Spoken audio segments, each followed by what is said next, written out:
All right, welcome to the bottom of the Think on Purpose pop-up hour. We have 5 magic minutes to really deep dive in some thoughts or questions that anyone has percolating on your heart today. Coach K, I see you are unmuted. I don't know if you came unmuted now, but does anyone have a mastermind thought about anything happening in your life right now that we can discuss, or some nuggets that you want to share? Shelly? Well, I have a question, and I'm going to Yes. just throw something out for Ellen first, too, about like when I was homeschooling my kids, sometimes they would get into something that was like super either overwhelming or unclear or whatever. And I learned a really great technique to use called schedule time, not content. Like so many times we go with the author's content, like we go, oh, it's one chapter, it's one section, but that's not really how we learn or absorb. Like maybe we already know something, so we go really fast through one thing, and another thing we have to really chew on and go back around to it. And so if you're really feeling like you want to make progress, that might be a tool you could use to just give yourself a timer and say, I'm just going to get as far as I get. And I think that's kind of what Becky was saying, but we just call it scheduled time, not content. And that's been a good tool. I want to know if, so here's my little think thing. I've always used this purple notebook system where I just hand write everything down. And then at the end, I go through all these notebooks and I compile what was just like that day's to-do list or grocery list or whatever. I get rid of all of those things, but some things are things I'm journaling or working through or whatever. And so I've tried numerous times to try to move into a more like digital system. I know I will never stop the physical act of writing. There's a different brain connection there. I like it. I'm old school. It's what feels intuitive to me. But I'm kind of wondering, like right now, what I do is this, because I don't want to leave all those notebooks. I'm still going through the ones from 30 years ago. I want to not have the paper. So I've been putting them into like Word documents that have a title that represents what they are, like quotes or ideas about this topic or that topic. But I keep wondering if something like Evernote would work better for me, where it's more searchable, or if one of those, what's the tablet-y thing that people have? I know Shannon Crotty uses one where you can write right in it, but they're like $500, and I don't want to make a $500 purchase of something I'm not going to use. So I wanted, with what you know about me, I'm kind of wondering, like, what kind of tool could you see me using to capture this stuff? Remarkable is what that device is. That's a Remarkable tablet.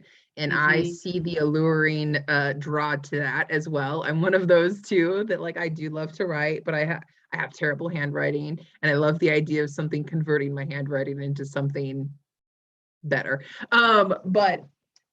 So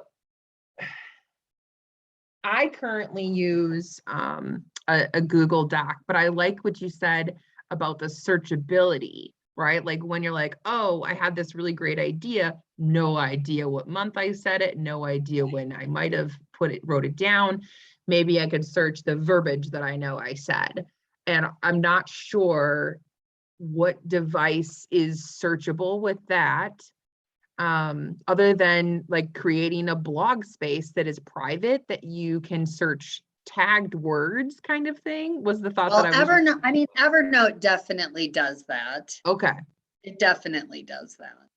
Okay. But a Word document technically does it too if I'm in the right one. Maybe you're onto something. I can't see myself using a Google Doc because I don't trust Google enough to like leave my permanence in Google's space. Yeah. But if I was saving a Word document and had it not only in the cloud, but on my own personal computer, maybe I should just be doing one giant Word document with sections and just, I just don't know. Look at Amy's thinking. I see her. I want to know what her mind is thinking. She's like ruminating on this. Well, that's what I'm doing right now currently with the Healthy Headspace. It's just one long Google document that I just write and log in.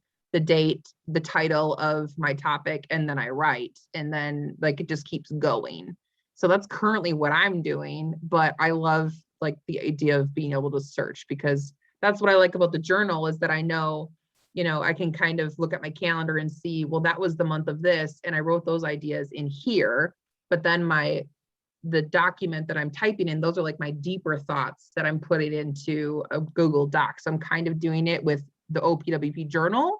And then the further is the Google Doc, where I'm kind of documenting everything.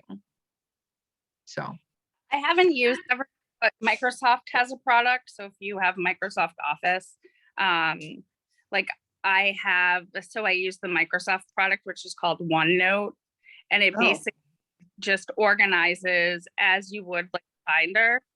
So you basically have, like your notebook, and then you add sections, which are like tabs, and then you add pages. So if you're picturing like a 5-subject notebook, right? Like you have the different tabs for different topics, but then you have the pages in there.